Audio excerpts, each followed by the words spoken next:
Welcome back to Animal Crossing New Horizons. I'm endearing. I shall see what's going on our lovely island of Fawnhallow today, as we'll be playing and seeing some Animal Crossing. The stream will start in about not 20 minutes, 1 hour 20 minutes. And for a second I got very scared about being like, wait a minute, I don't have time to do an Animal Crossing episode, but I do, which is why I'm doing it. Yeah, I mean, hopefully people have been enjoying the streams. If you're not, then fair enough. I mean, I'm not going to control what you do and don't like, to be perfectly honest.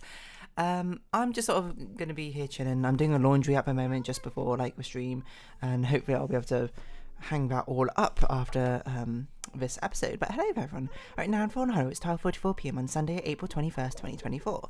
What was I going to talk about today? I don't know. To be perfectly honest, going to do some of my daily stuff on the other monitor as well. Why? Because I can, I guess. I don't really have much of a good reason, but hey ho, here we go, a little too high and a little too low, which feels like my go-to sort of phrase for everything. And I don't even remember, like, it's a song sung by like a band called like, no wait, hold on, maybe the band's called Hey Hi Hello, right? Is that a thing? Hold on, let's see. Band Hey Hi Hello. I only know them because of like Charlie Is So Cool, like, right? I think. I don't know if they're still making music. I guess not. Anyway, I don't even know their songs very well, but that's like the only lyric I think I know. But yes, what have we been up to? Played a bit of Siege yesterday. I feel like I'm starting to get back into the swing of things. I think my friend who's only picked it up recently is starting to get like more into the hang of it, you know? And it's a difficult thing with all these sort of games. Like, so many games now, which are sort of like these games over service things, always have such a high sort of barrier to entry, you know? These, anything with like multiple different characters, right? I mean, like, fighting games is always like a very typical one, but fighting games always had like a high barrier of entry, just because of the mechanics that you have to kind of like learn or, you know, think about. And then like, you know, MOBAs always have like a really high barrier of entry because it's just like a ridiculous, not only is there a lot you had to learn about like a base game, but like all of these champions or like heroes, I don't know what other terms are often used, have like all these different abilities which interact with each other in multiple different ways, and since you're making teams of 5 it gets even more confusing.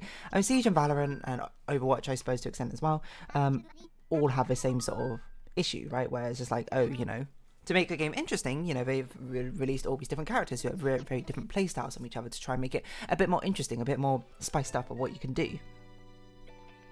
But the problem is that once, you know, unlike CSGO where it's like, I mean, I don't think there are different operators in CSGO, at least not that I'm aware of. It's just like you can buy different weapons and you have different loadouts of like utility equipment you can buy, right? But I think that's determined within the rounds or something, which you might describe as more purer experience. I don't know, it's kind of up to you. Compared to, I suppose, Overwatch, which is on, well, I don't know what the other end of the spectrum would be, where it's like all like the barrier for entry is either all, you know, specific character knowledge or not specific character knowledge. Anyway, Siege sort of lies in between, where there's a lot of things which are shared over the operators, but then like each of the operators have one ability which is good to sort of learn, I think, and know. But anyway, that's not what we're going to talk about today, probably. Yeah, I don't know. Anyway, it's kind of fun to introduce like both Siege and Valorant, I suppose, back into the sort of rotation, not just League of Legends, as continuous games which are possible to play. But what was I going to talk? You know what I was going to talk about? I completely forgot about this. But Boston Dynamics released a new version of Atlas, I believe, is their robot, right? They retired the old one, which you might be rather familiar with, of like the robot. If you've ever seen a video of a robot doing a backflip and the robot had like a white chassis, yeah, that's probably Atlas doing it. Because Boston Dynamics is pretty crazy, I'm not gonna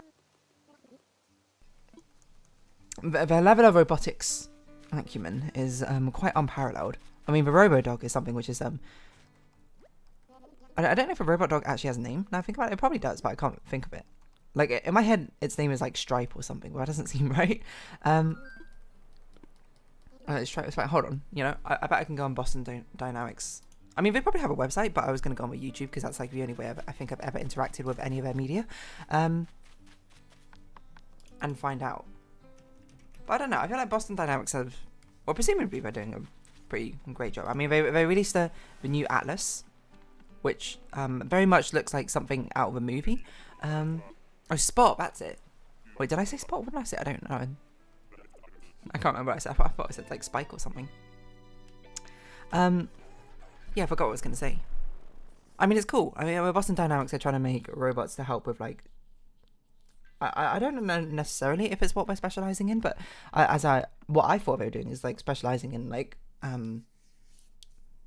safety instance, like not reports in that sort of sense, but like robots who can go into dangerous situations and not put human life at risk or something. So like surveying after like disasters and stuff like that, which I think is very cool. Obviously, you know, I've not really heard any otherwise about the company, but Boston Dynamics very much seem like a company which both on the sort of the precipice of scientific breakthroughs and stuff like that, but also, you know, one doing it for the greater good of humanity rather than particularly nefarious purposes, which is great, you know.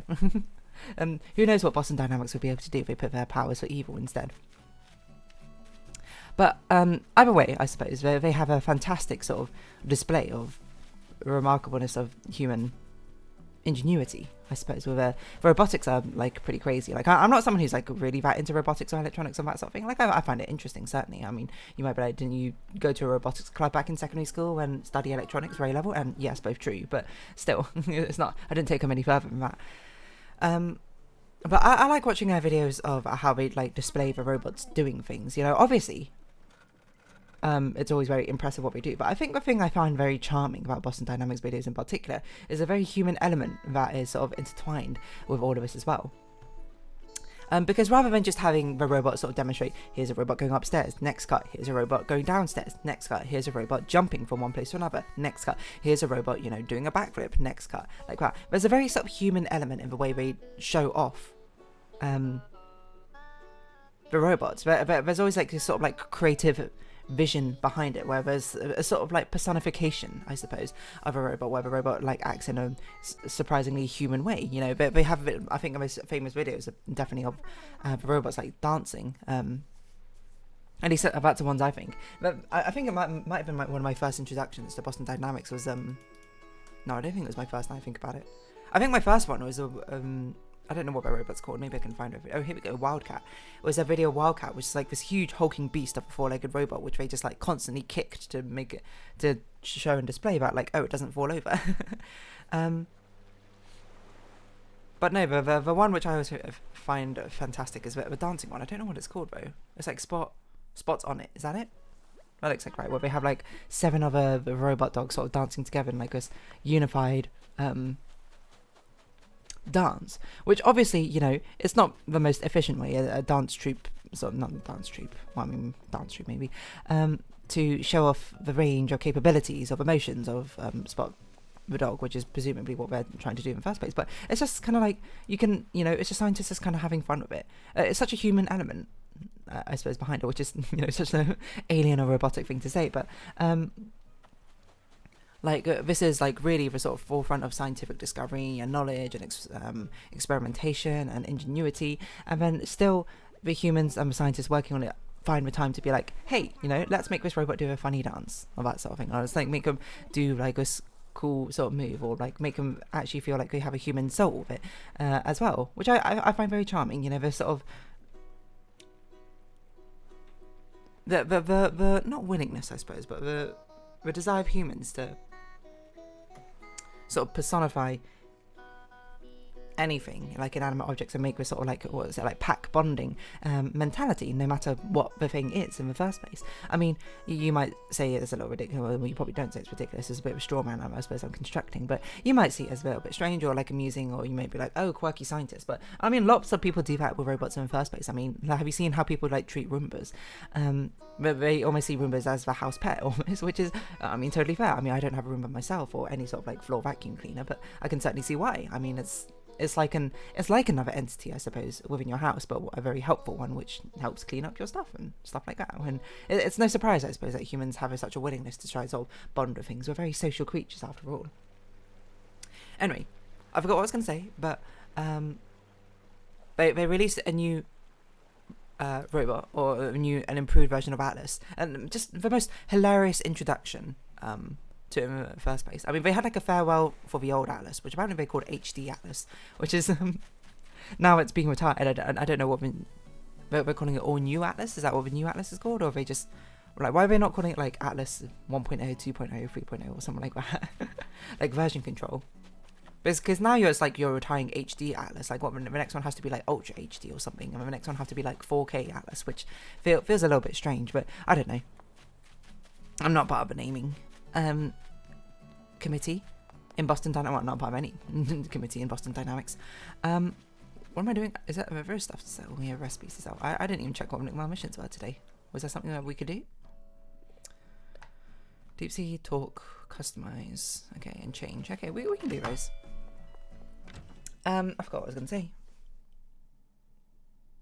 Oh yeah, but the introduction video is called All New Atlas. It's kind of like hilarious in a way, because I feel like people have a sort of general consensus for Atlas and Spot are both like very sort of cute robots and that sort of thing. But they decided to do an incredibly not unhinged, but unhinged, I suppose, for the scale that we've been introduced thus far of Boston Robotics, like media properties.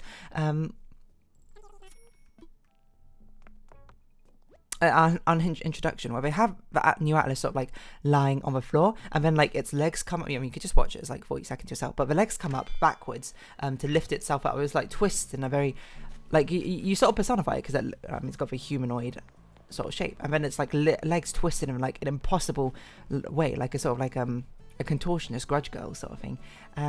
And then it like lifts itself up and it's facing backwards, and then it starts like running at you backwards as it sort of turns its head. It's very like, I feel like I'd see maybe like a zombie do that, and like maybe not a zombie, but like a ghoul or something do that in a horror movie or something. But then it sort of like stares at you with its like security camera-esque face, and I'm just like, oh, it's quite cute still. I mean, I found it kind of cute before, but it's such a funny way to introduce a robot, I suppose, by making it do this horror movie sort of thing, you know. I mean, I'm gonna watch it again just to make sure that I like actually remember it properly, but definitely go like watch it yourself. Like, it's just lying there like a normal human being, and then you're just like, whoa. And then it starts standing up, and it just like was this contortion thing, and it's just like, what on earth is going on? And then it's like facing backwards.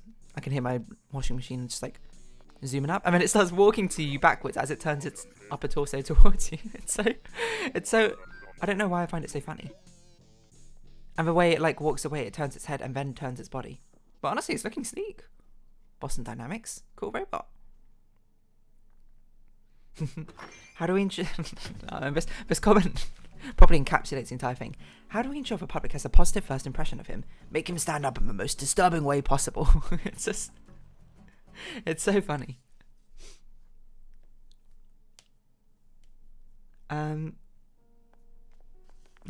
We can stand up like it needs to access some. YouTube comments are so funny sometimes. They're also very weird sometimes. Depending on how it goes. What's the creepiest way we can reveal our new model? Yeah, I just find it funny because people like have this sort of like quaint charm for the old Atlas. I mean, like this is such a hard way to introduce the new Atlas. I don't know what the new Atlas can even do, to be perfectly honest, except for that is a really cool way for it to stand up. And I'm sure maybe it has some sort of justification, like where we didn't just do it for nothing. I presume that maybe that's like an actually really great way for it to stand up, because it means that it can know exactly where its center of mass is over like a large base area or something, because that's a big difficulty, I think, for bipedal robots, is the fact that center of mass and it's basically balance in general is pretty difficult to keep with just like 2 points of focus. You have a straight line of a center of gravity. Well, it's not actually a straight line. No. Okay, technically it's not actually a straight line. It's just like a really thin rectangle, I suppose. But certainly a lot harder than like 4 legs, as Spot has, I assume. But yeah, I don't know. I guess I kind of like strongly admire that sort of aspiration of like genius level technology, not technology, but like intellect, of like these are people who are like really on the forefront, cutting edge of technology, who really know their stuff and like are pushing the boundaries of, you know, whatever field they work in this case robotics, and then they still like want to have fun. They still like have this inherent silliness to them, I guess. I mean, if anything, I guess I respect it so much because it really is a sort of a blending of both art and science in a way. Well, I guess it's kind of more focused on the science side, but it's like injecting art within the science, you know. Because I often say, that they don't have to be mutually exclusive. You know, you can very much fall in love with both. You can very much sort of appreciate both in many different things, to be honest, because they both work hand in hand with each other rather than having to be opposed to each other as a sort of educational culture debate goes on. But yeah, I don't know. I feel like certainly if I was a scientist working there, which I never would be, because as I say, I don't really... it's not that I don't know the first thing about robotics, but definitely I don't know enough to work at Boston Dynamics or, well, really anywhere, to be honest. Not that I couldn't learn, possibly, but I don't really have much of a desire to. But I feel like I would do that silly thing a lot. You know, like, alright, get the job done, and then, like, once that job's done, alright, let's work on something silly. It's like a great motivator. It reminds me of, like, that video I watched of, like, a thing they did in Google where it's just like, for like 1 hour or something, or like a few hours on like a random day in Google, you're allowed to work on literally anything you want, and you know, still be paid as like working hours or whatever. And it turns out productivity goes up like a ridiculous amount during those hours because people can work on things that they truly have passions for. I don't know if it has to necessarily be related to Google stuff or not related to Google stuff. I don't know. Or I also don't know if they still do that, because I think I watched that video like a decade ago. So it might be significantly outdated by this point. Oh no, you're ill. Do we have medicine for you? We do have medicine. You're in luck, Rowan. I've got the medicine. Really, all of these villagers should sort of just keep medicine in their home. I guess maybe they don't necessarily have a space.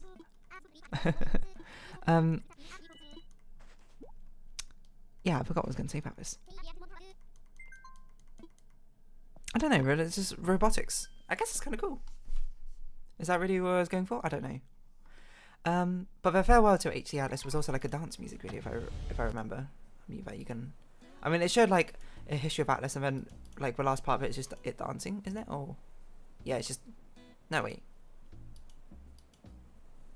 No, just like a nice little bow to us, and I think I'm getting confused with a different video. I don't really remember anymore. It's just really cute. I mean, I wonder what's going to happen to the HD Atlas. I suppose a cynical viewpoint is that they would disassemble it and reuse its parts, but I think probably what the more... I mean, looking at the history that Boston Dynamics have with treating robots in a good way, certainly. No, I don't mean... I realise that made it sound more disdainful than I meant. They've probably put like him on display somewhere. Bring him out for a few videos here and there, I'd imagine. Next year, April Fool's Day or something. It's a thing of a pack bonding, you know. As I say, like, not to name the fish, etc., etc., because then you, like, start... I was going to say develop feelings for it, which is definitely not the word I want, but having affection for it. Which makes it harder to, I suppose, part with it. But I guess in robotic terms, you don't really need to be honest. You just put Atlas on a display somewhere, and it could be like a testament to human, well, the progress of, I suppose, of technology as time has gone by. Who knows? The world is your oyster, and you're free to do whatever you want within reason. But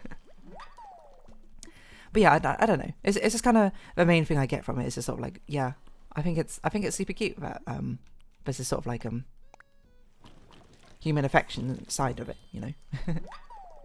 Too easy to see, I suppose, crazed scientists as detached from humanity and reality, and just like for the progress of science or all that. But you know, we're all humans at the end of the day. There's the space for kindness, the space for fun, the space for silliness, and that's what I think is so respectable about it. Anyway, I'm going to round this episode off here, so if you have been watching, thank you very much. It's been Adam across New Horizons. I've been Dear Darling, and likes, comments, subscription, shares, greatly appreciated. Socials, Discord down below. Hope to see each other again, but for now, it's our farewell. So until next time, bye-bye for now. I don't know if my laundry's done, but I don't hear the washing machine anymore, so I guess it is. Where's my mouse?